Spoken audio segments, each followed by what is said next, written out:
تخيل معايا كده إن في مخلوقات عايشة وسطينا شكلهم زينا وبيتكلموا زينا وبيلبسوا زينا، بس في الحقيقة هما مش بشر، دول زواحف بشرية. الموضوع مش هزار، وناس كتير حوالين العالم مقتنعة إن في كائنات زاحفة متخفية في صورة بني آدمين وعايشين وسطينا بقالهم آلاف السنين، وبيتحكموا في العالم كله من ورا الستارة. في نظرية اسمها الريبتلاينز أو الزواحف البشرية. النظرية دي بتقول إن في مخلوقات زاحفة من بعد تاني أو كوكب تاني جم على الأرض من زمان جدا، وأخدوا هيئة بشر ودخلوا في كل مفاصل السلطة والنفوذ، رؤساء دول، ملوك، مشاهير، أو حتى رجال أعمال.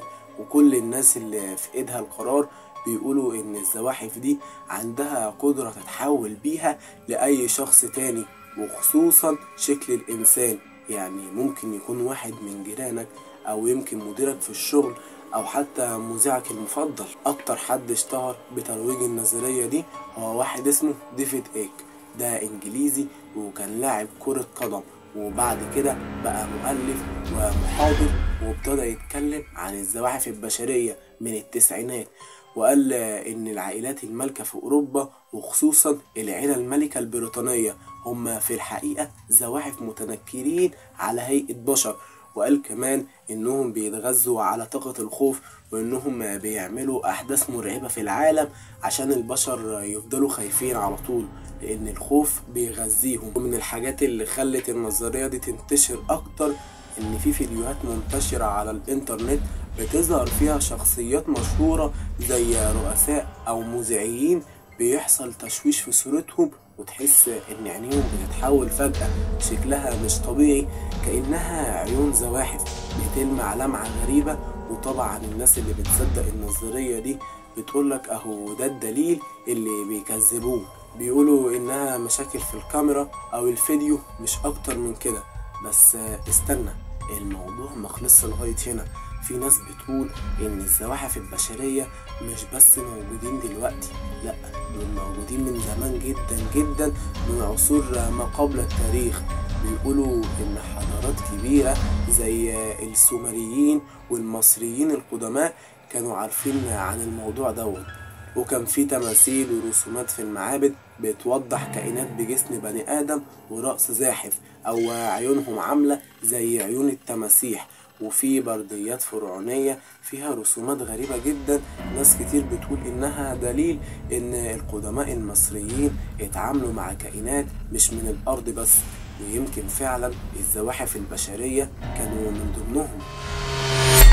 وهرم خوفو، في ناس بتقول إن الهرم مش معمول علشان يبقى مقبرة، لأ، ده كان وسيلة تواصل أو طاقة بيستخدمها الزواحف. وبيقولوا كمان إن تحت الأهرامات في ممرات وسراديب سرية جدا بتوصل لمراكز تحت الأرض. هناك بقى الزواحف عايشين وبيخططوا لحكم العالم.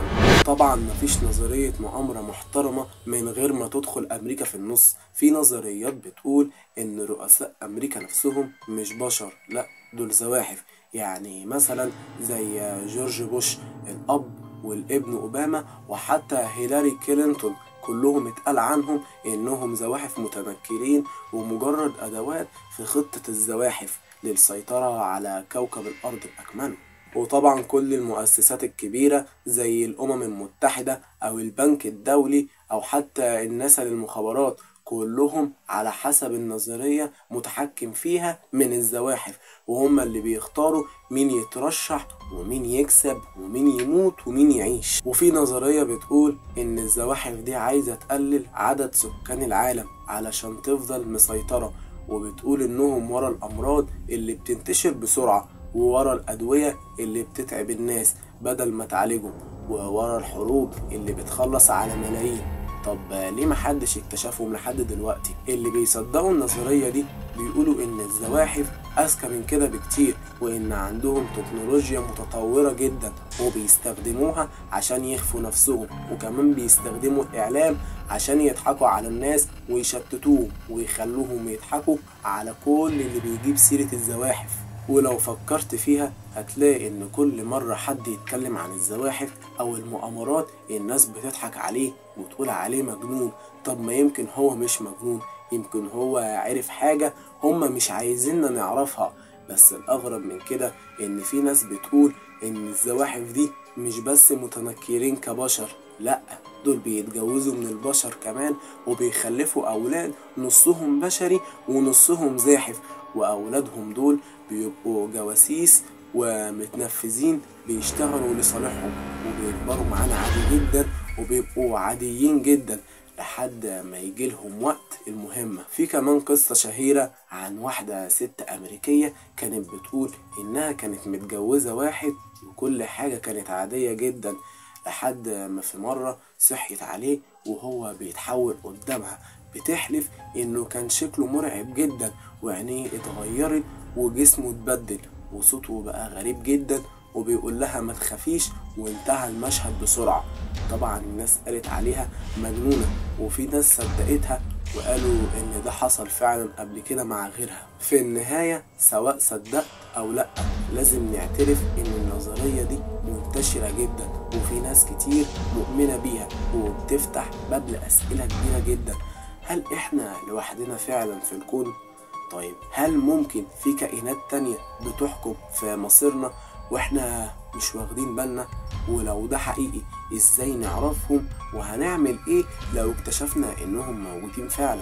الزواحف البشرية يمكن تكون خرافة ويمكن تكون حقيقة مستخبية وسطينا، بس اللي اكيد ان في حاجات كتير في العالم مش مفهومة وحاجات اغرب من الخيال. يمكن الحقيقة تكون مرعبة اكتر من اي فيلم. والموضوع مش بيقف عند الزواحف البشرية بس، لا، ده في حاجات تانية غريبة ومريبة احنا مش عارفين عليها اي حاجة او حد بيطلع يتكلم بس للأسف بنكدبه. وكمان في ناس بتقول ان الزواحف دي مش بس بتتحكم في السياسة والاقتصاد، لكن كمان في الدين والتعليم وحتى في الفن والموسيقى. يعني ممكن تسمع اغنية شهيرة جدا تلاقي اللي غناها اصلا واحد من الزواحف او بيشتغل لحسابهم، والهدف ايه؟ هو تشويش عقول الناس وتغيير طريقة تفكيرهم وتحويلهم لمجرد أدوات عادية جدا تمشي ورا اللي هم عايزينه من غير ما تحس. كل ده بيخلينا نسأل نفسينا، هل فعلا في قوة خفية بتتحكم في مصير البشرية؟ طيب هل فعلا في مخلوقات من بعد تاني ماشية وسطينا واحنا مش واخدين بالنا؟ ولا كل ده مجرد هوس ونظريات خيال علمي؟ في الاخر محدش يقدر يقول الحقيقة الكاملة، بس اللي نقدر نقوله ان العالم مليان الغاز ولسه في حاجات مستخبية، ودايما الحقيقة بتيجي للناس اللي بتدور عليها. فكر، راجع، لاحظ، واسأل نفسك مين فعلا بيتحكم في العالم؟ وهل ممكن تكون الحقيقة أقرب مما تتخيل؟ ولا في حاجة تانية غير كده؟ وبس كده، السلام.